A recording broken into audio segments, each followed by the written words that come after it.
Hello, everyone. We're going to be reading from Jill Vance Barucher today. I'll just show you my cover. That's the book. And we're going to be reading just a short one because I have to go to work, but the Transcendental Aesthetic.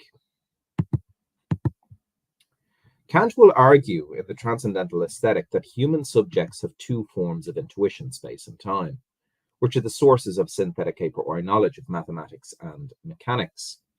Because these forms are part of the subject's sensibility, he will further conclude that space and time are transcendentally ideal, although they are empirically real.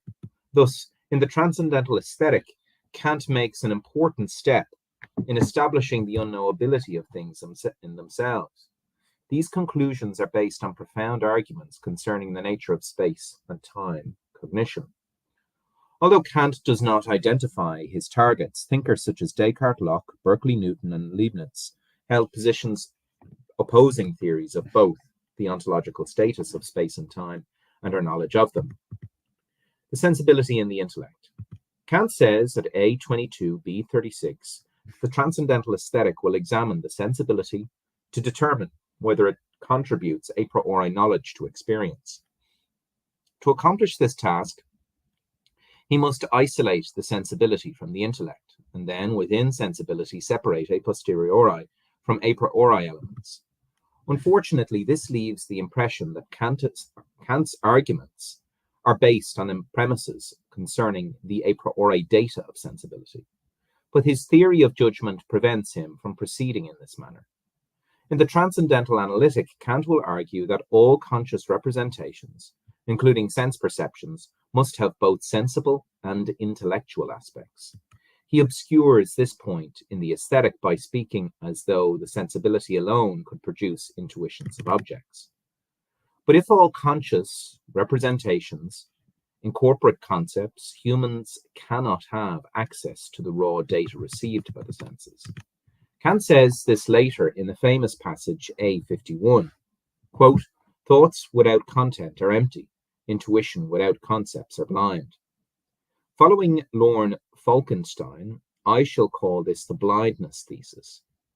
Thus, Kant cannot begin with the isolated a priori elements of sensibility. Instead, he must argue that based on perceptions of spatial temporal objects, our representations of space and time originate in a priori, or pure forms of sensibility.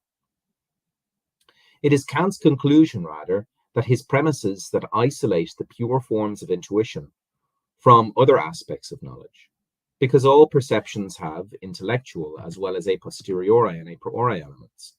Pure forms of intuition can be distinguished only by an act of abstraction. Before making this argument, Kant defines the key technical terms: Anschauung, intuition; sensibility, Sinnlichkeit; sensation, Empfindung, appearance, Erscheinung; and the distinctions between matter, Materie, and form, of intuition, and between inner sense, Innersinn, and outer sense, Außersinn. As earlier mentioned, the meaning of these terms vary with the context of the discussion. Almost all of these terms have problematic aspects. We shall settle on definitions that are consistent with the arguments in the aesthetic. The critical theory begins with a fundamental distinction between a lower order capacity to receive impressions through the senses and higher order capacities of the intellect and imagination to process data. Broadly, this is the distinction between the sensibility and the intellect. The sensibility is a passive receptivity rather than an active faculty. Through the senses, we are given data or affected by objects. By contrast, intellectual activities are spontaneous. Kant actually begins the term intuition, which designates both a kind of representation and the process by which subjects acquire them. As a representation, an intuition is a cognition through which the subject is immediately related to an object. Since immediate means direct, this defines an intuition as a representation in which an existing state of affairs is given to the subject. As a cognitive process, intuition takes place insofar as the subject senses objects present to it. Although it is a brute fact that human intuition is sensibility, the relation between intuition and sensibility is contingent. Later, Kant will claim that it is logically possible for there to be subjects who intuit existing things by other means, including the intellect. In fact, this is a traditional view of God's knowledge. For humans, however, intuition is possible only through the senses. This is apparent through introspection. Now, humans can also represent objects that are not given. In this case, the subject is mediatedly or indirectly related to the object. Obviously, we can think about things that are not present to us, and in fact, that may not even exist. If I think about the Eiffel Tower when not perceiving it, or a non-existent object such as a unicorn, I am representing something, although the object is not given through the representation. Whereas an intuition yields information about some existing state of affairs. A mere thought does not. The basic representation required for thinking is a concept, Begriff, which, as Kant tells us, is produced by the understanding. So, to think about an object, I must conceive it in some way. Kant gives his detailed analysis of the concept in the Transcendental Analytic. For now, he simply introduces the notion to contrast it with an intuition. He remarks at the end of the first paragraph of the Aesthetic, however, that for a concept to function as a cognition of the object, it must immediately relate to sensible intuition. This is another way of putting his point from the Analytic, that thoughts without concepts are meaningless.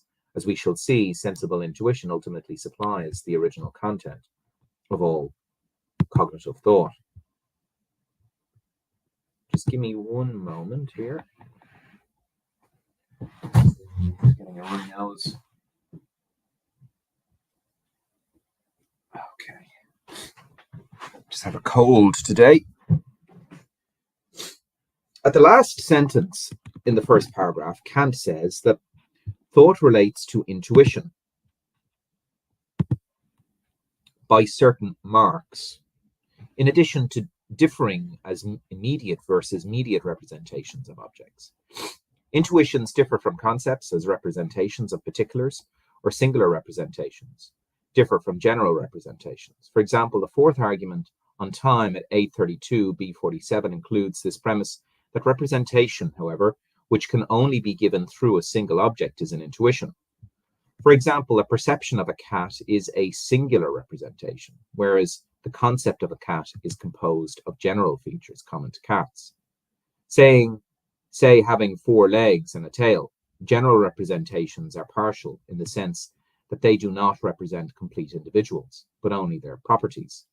Now, it also seems obvious by reflection that the objects we know through the senses are particulars.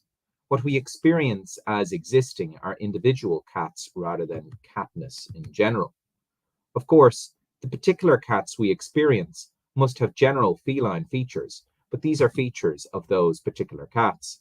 To put the point another way, the sensibility provides data about particulars through concepts of the understanding. We think their general features by marks contain the complex concept.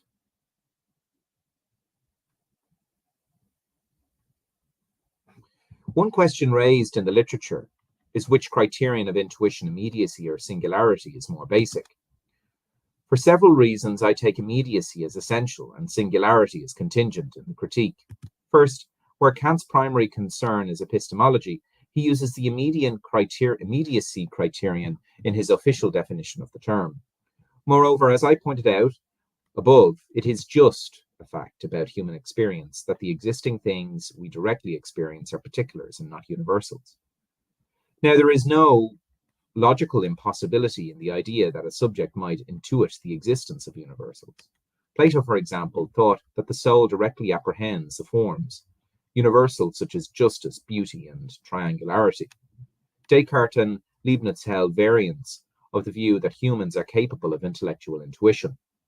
But Kant denies that humans have intellectual intuition and faculty, not logical grounds. For these reasons, I take immediacy to be essential to intuition and singularity, despite its importance to be contingent. Kant introduces 3 closely related terms, quote, sensation, quote, empirical intuition, and quote, appearance. Let us first examine his definition and then consider some questions about them. Kant defines a sensation as, quote, the effect of an object on the capacity of representation insofar as we are affected by it. This means that a sensation is a state caused in a perceiver by the presence of an object. Kant adds the qualification insofar as we are affected by it, because he will argue that experience also provides the occasion for the subject to contribute a priori representations.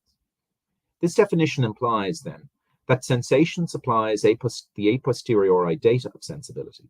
Later in the critique, Kant emphasizes that as effects on perceivers, sensations are inherently subjective, by contrast with representations of space and time. Kant next defines an empirical intuition as, quote, that intuition which is related to the object through sensation. In other words, an empirical intuition is an intuitive representation based on sensation. By contrast, pure intuition is supplied a priori through the sensibility and is not contingent on the actual objects being sensed. Finally, Kant defines an appearance as the undetermined object of an empirical intuition. Since undetermined means not conceptualized, this implies that an appearance is constituted by the data given to the subject through the sensibility. Unfortunately, each of these definitions raises more questions than it answers. Okay, I'm going to leave it there till next time on page 40.